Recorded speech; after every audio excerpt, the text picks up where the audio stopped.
Welcome back, brothers and sisters. I am Braden. This is Langley Outdoors Academy, and thank you for stopping by. All right, guys, what we're going to cover on this episode of the Bullet Points is something that's happening in Connecticut. Now, you and I have spent a lot of time together dividing our attention across all the different gun rights movements that have been happening in blue areas.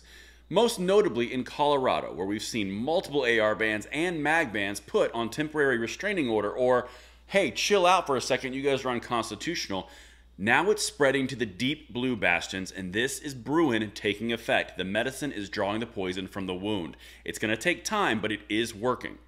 Now, this is from the Connecticut Citizens Defense League. This is incredibly important because the AR ban is now getting attacked by a lawsuit in, again, Connecticut. This is not a borderline town. This is deep blue Connecticut. The Bruen decision is powerful and far-reaching, and that's what we're going to dive into. Everything is linked in the description box below so you guys can find out what I'm talking about if you want to dive a little bit deeper. But let's get it, because this is something you guys need to be aware of.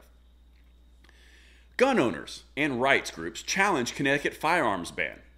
Gun rights groups and firearms owners have launched another attempt to overturn Connecticut's ban on certain semi-automatic rifles that was enacted in response to the Sandy Hook Elementary situation and tragedy.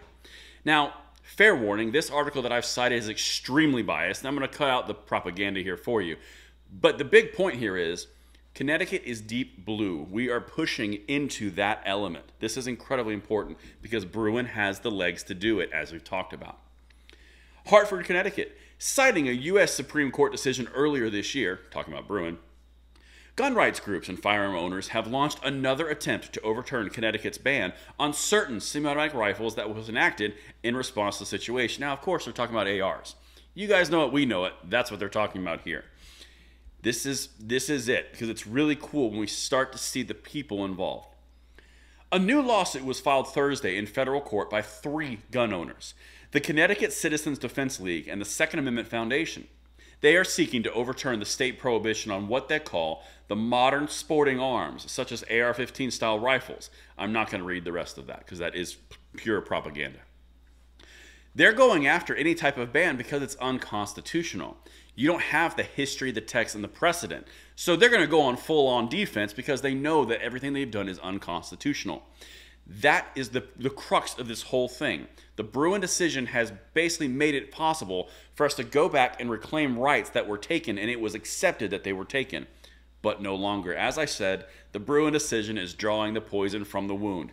Quote, "We all deserve to live in safe communities, but denying ownership of the most commonly owned firearms in the country is not the way to achieve it," Holly Sullivan, president of the Connecticut Citizens Defense League, said in a statement. I actually had the privilege of meeting Holly one time. This is a very passionate woman. She is all about our rights, and I'm very proud to see her taking this drive. If you're watching this, Holly, well done.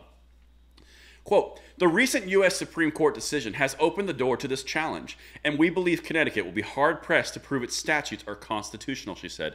She's right on. Now, one thing that's incredibly important is she's doing this with an element of professionalism, which is essential. She's not injecting overly emotional pleas into this. She's merely stating fact. They are going to be hard-pressed to prove its statutes are constitutional because they're blatantly not constitutional.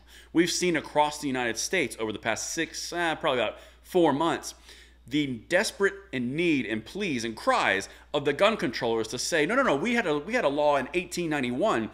We also had one in 1904, and we tried one against pilgrims. I mean, literally, they go through the entire gambit, but they cannot find history, text, and tradition. And that is what we're going to watch here. And I bet you more than my bottom dollar, this is going to have some legs. But what would an announcement video about an AR ban getting sued, what kind of video would it be if I did not show you what the left was saying? Quote, "Connecticut's gun laws save lives," not verifiable, "and we are not going back." Oh, you're not? It's not your job to decide if you are or aren't. The court will decide that, said State Attorney General William Tong in a statement. Quote, "We will not allow weapons of war back into our schools, our houses of worship, our grocery stores, and our communities. I will vigorously defend our laws against any and every one of these baseless challenges." Well, William Tong, that sounds like you're scared because you're sure coming out real strong for something that you're not worried about. The bottom line is the Bruen decision has set the road, and we can pave it and walk straight down this merry little path to the fact that you are infringing upon Second Amendment rights of a natural I can't even go down that road. You are infringing upon a Second Amendment right of a civilian, of a population, of the citizens of this nation.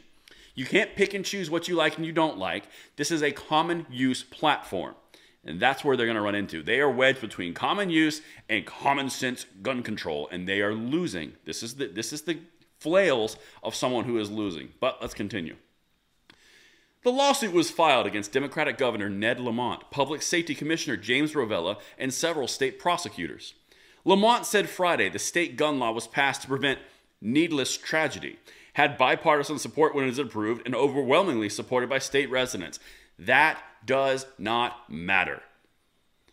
The fact of the matter is this is an unconstitutional law. So you saw William Tong, the state AG, come out and say, no, we're not doing it, and throw a temper tantrum. Now you have the sitting governor say, it was bipartisan. Everyone supports it by the state residents. Doesn't make it constitutional. Just saying. That whole Constitution is the supreme law of the land for a reason, and that is why they are scared, and that's why they're reacting this way. I cannot wait to follow this. I cannot wait to hear what you guys think in the comments below, and I will see you on the next video. I'm Braden. See you later.